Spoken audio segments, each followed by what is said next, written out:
ફરી એક વખત કુમાર કાનાણી કે જેઓએ તોડપાચો લઈ અને એક નિવેદન આપ્યું છે. કોપીરાઇટના ગુનામાં સરથાણા પોલીસે તોડ કર્યાની ધારાસભ્ય કુમાર કાનાણીએ મુખ્યમંત્રી અને ગૃહ રાજ્યમંત્રીને ફરિયાદ કરી.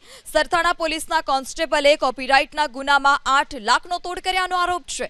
કુમાર કાનાણીએ સંકલન સમિતિની બેઠકમાં પણ આ મુદ્દો ઉઠાવ્યો હતો અને જેની તપાસ ક્યાં પહોંચે છે તેનો જવાબ પણ માંગવામાં આવ્યો. મુંબઈની જાણીતી કંપનીના ફિનાઇલના નામના સ્ટીકર અને કેનમાં હલકી ગુણવત્તાનો સામાન પેક કરી વેચાતો હતો.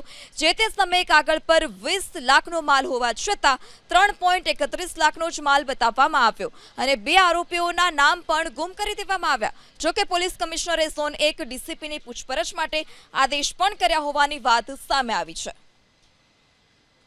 મારો પ્રયાસ પોલીસ વિભાગે જે કામગીરી કરી છે, શંકાસ્પદ કામગીરી થઈ છે, એની સામે મારો સવાલ ઊભો થયો હતો અને એટલા માટે મેં કમિશનરને પત્ર લખ્યો હતો કે આની તપાસ થવી જોઈએ. ખરેખર શું છે?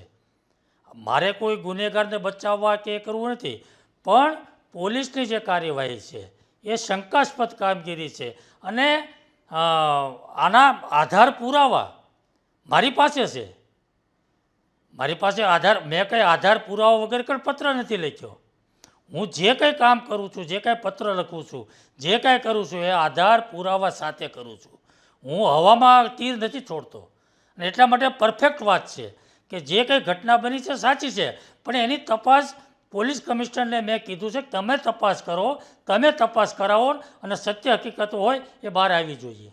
જે રક્ષણ કરનારા લોકો છે, જે કાયદાનું રક્ષણ પાલન કરનારા લોકો છે, એ જ જો આ ધંધો કરે, એ જ જો આ ગુનાખોરી કરે, એ જ જો આવું કરે તો કોની પાસે અપેક્ષા રાખવી, કોની પાસે જવું?